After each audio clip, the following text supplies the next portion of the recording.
अस्सलाम वालेकुम स्टूडेंट्स। आज हमारा टॉपिक है मेजर ऑफ सेंटर टेंडेंसी और एवरेज।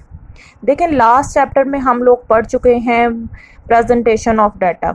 एक रॉ डाटा था, हमने उसको प्रेजेंट किया फ्रीक्वेंसी डिस्ट्रीब्यूशन में। तो एक जो बहुत बड़ा डाटा था उसे हम छोटी सी फॉर्म में लिया है, तो उसको समझना ईजी हो गया।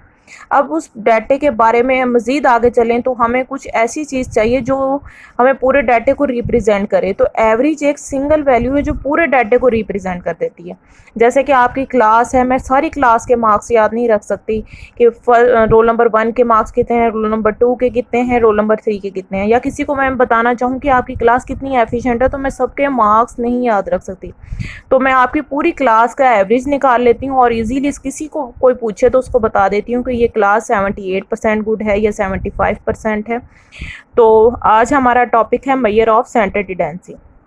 An average is a single value which represent the data as a whole. Since an average lies in the center of the data, therefore it is also called measure of center tendency. देखें, ये single value है, ये पूरे डाटे को represent कर रही है और ये डाटे के दरमियान में लाए कर रही है। तो हम इजीली पूरे डाटे के बारे में एवरेज के ज़रिए हम पूरे डाटे के बारे में बता सकते हैं कि डाटा कितना गुड है या इस डाटे की क्या नोयत है। Again, since an average locate in the center of the data, therefore it is also called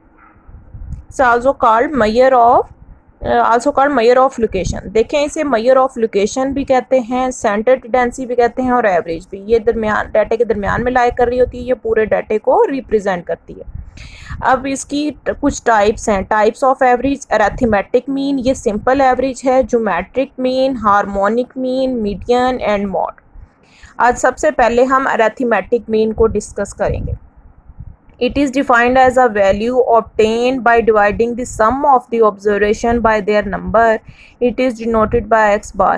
Sum of the observation, सारी जो ऑब्जर्वेशन या डाटा सबको प्लस करके उसके टोटल नंबर पे डिवाइड कर दें तो हमारे पास अरिथमेटिक मीन आ जाती है। ये सिंपल एवरेज भी होती है। इसका फार्मूला है x बार समेशन x ओवर n।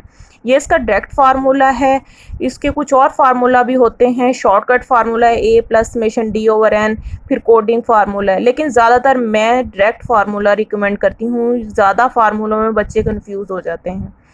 तो ये इसका अनग्रुप डाटा से ये है x bar is equal to summation x over n। जितनी वैल्यूज़ हैं उन सबको प्लस करके उनके नंबर पर डिवाइड कर दें तो हमारे पास अरिथमेटिक मीन आ जाता है। ये अनग्रुप डाटा से है। और ग्रुप डाटा से जो फार्मूला है वो है summation f of x over summation f। Summation frequency को x से मल्टीप्लाई करके समेशन f पे डिवाइड करें तो हमें अरिथमेटिक मीन मिल जाता है। जैसे कि ये डाटा है 5, 8, 10, 12, 77। अब हमने इसका अरिथमेटिक मीन निकालना है। ये अनग्रुप डाटा है, इसके साथ कोई फ्रीक्वेंसी मौजूद नहीं है, तो हम इसका फार्मूला है समेशन x ओवर n। अब इन सब चीज़ों को प्लस करें तो इसका समेशन क्या आया 42 और ये n नंबर ऑफ वैल्यूज़ कितनी है 1, 2, 3, 4, 5। अब हम इसको 5 पे डिवाइड करेंगे तो ये हमारे पास आ जाएगा 8.5। तो हमारा अरिथमेटिक मीन क्या आ गया 8.5। ये था अनग्रुप डाटा से। अनग्रुप डाटा से हम इजीली अरिथमेटिक मीन सब वैल्यूज़ को प्लस करके उनके नंबर पर डिवाइड कर दें तो हम अरिथमेटिक मीन हासिल कर देते हैं। अब ये ग्रुप डाटा है। देखें, ग्रुप डाटा वो होता है जिसके साथ उसकी फ्रीक्वेंसी मौजूद होती है, क्लासेस के साथ उसकी फ्रीक्वेंसी मौजूद है। अब हमारे पास जो ग्रुप डाटा से अरिथमेटिक मीन निकालने का फार्मूला है वो है summation f of x over summation f। अब फ्रीक्वेंसी हमारे पास गिवन है। अब x नहीं है, x को हम क्लास मार्क भी कहते हैं।